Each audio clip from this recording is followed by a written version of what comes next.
High বন্ধুরা, আজকে একটা রেসিপি নিয়ে চলে এসেছি। চলুন, একদম গরম গরম পড়ে গেছে, তাই আজকে পটল রান্না করব। তা পটলটা একদম নিরামিষ করব। কিভাবে করব চলুন আপনাদের সঙ্গে শেয়ার করে নিই। যদি ভালো লাগে তার সাথে থাকবে। তেল দিয়ে দিচ্ছি।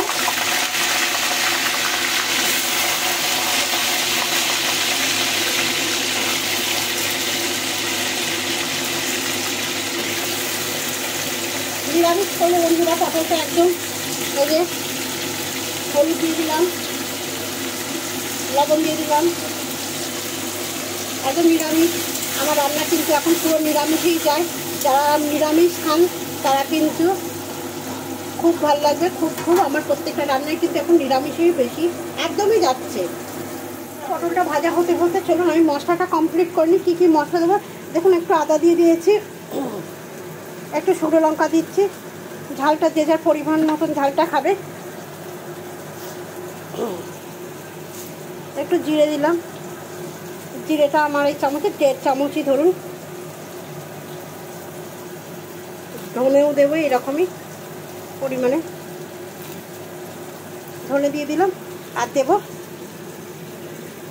একটা গোটা টমেটো।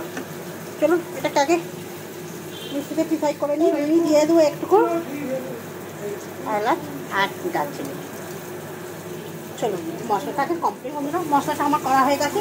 আর পটলগুলো এবার আমি কিন্তু তুলে নেবো। খুব বেশি একদম চিপসে করে ভাজবো না, নতুন পটল তো খুব একদম চিপসে করে ভাজলে কিন্তু ভালো লাগবে না। আমি এরকমই হালকা করে একটু ভাজবো পটলগুলো। এখন তো একদম নতুন পটল, তার জন্য। পটল তো তুলে নিয়েছি। তেলের মধ্যে আবার একটু তেজপাতা দিয়ে দিলাম, একটু আলুগুলো ভেজে দিলাম।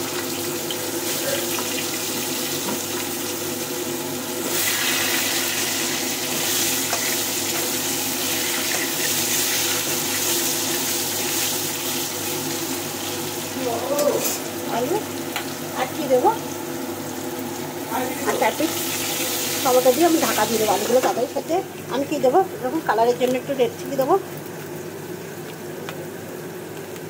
অল্প করে। মশলাটার সঙ্গে একবার মিশিয়ে নেবো। পরিমাণ মতন হলুদ, পরিমাণ মতন লবণ। চলো ওটা একটু ভাজা হলেই মশলা করে নিলেই কিন্তু কমপ্লিট হয়ে যাবে বন্ধুরা। টমেটোটাও গলে গেছে, আলুও কিন্তু ভাজা ভাজা হয়ে গেছে। এবার এই মশলাটা পুরোটা আমি দিয়ে দেবো।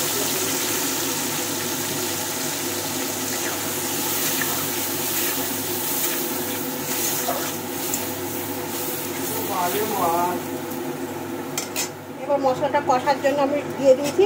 আর যেহেতু নিরামিষ তরকারি, নিরামিষ দিকটা একটু মিষ্টি না হলে ভালো লাগে না, তার জন্য কিন্তু অল্প পরিমাণে আমি একটু চিনির দানা দিয়ে দিলাম। দিয়ে কিন্তু ঢাকা দিয়ে দেবো। আলুও সেদ্ধ হবে এবং মশলাও আমার কষা হবে বন্ধুরা। আলুর তরকারি কিন্তু পুরো তেলটা ছেড়ে গেছে, একদম দেখতেই পাচ্ছেন চারিদিক দিয়ে। এবার কিন্তু আমি ভাজা পটলগুলো দিয়ে দেবো। মশলাও আমার কষা হয়ে গেছে আর অনেকটা আমার আলুও সেদ্ধ হয়ে গেছে।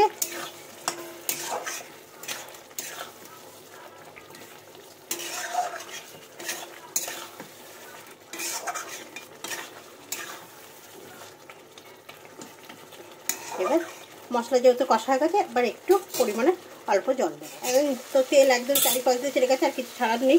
পুরো যা তেল দিয়েছি সবটাই হয়ে গেছে। এবার অল্প করে আমি জল দিয়ে দেবো।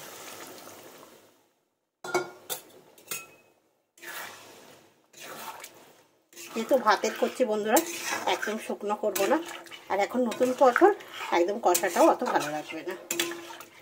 চলো একটু ফুটে যাক, ফুটে গেলেই কিন্তু নামিয়ে নেবো আমি বন্ধুরা। আমার রান্নাগুলো কিন্তু সব কমপ্লিট হয়ে গেছে। এই যে 5 রকম ভাজা, পাঁপড় ভাজা, ডাল, চাটনি, পটল আলুর তরকারি, পায়েস, আর হচ্ছে এখানে আছে 5 রকম মিষ্টি, এখানে আছে রসগোল্লা, আর ওখানে আছে ভাত। এটাই আজকে আমাদের রান্না। এবার কার জন্য এই রান্নাটা আমি করলাম সেটা আপনারা একটুখানি গেস্ট করুন যে কার জন্য করেছি আমি এই রান্নাটা। এই 5 রকম ভাজা মিষ্টি কার জন্য করলাম বন্ধুরা, আপনারাই কমেন্ট করে জানাবেন। কিন্তু আপনাদের কমেন্টের আশায় রইলাম। যদি ভালো লাগে আজকে দুপুরের রান্নাটা, তাহলে কিন্তু একটা লাইক শেয়ার কমেন্ট করবেন। আর কমেন্ট করে বলবেন যে কার জন্য করেছি। ছোটরা বড়রা সবাই কিন্তু আশীর্বাদ করবেন, সে যাতে সুস্থ থাকে, ভালো থাকে। চলুন বন্ধুরা।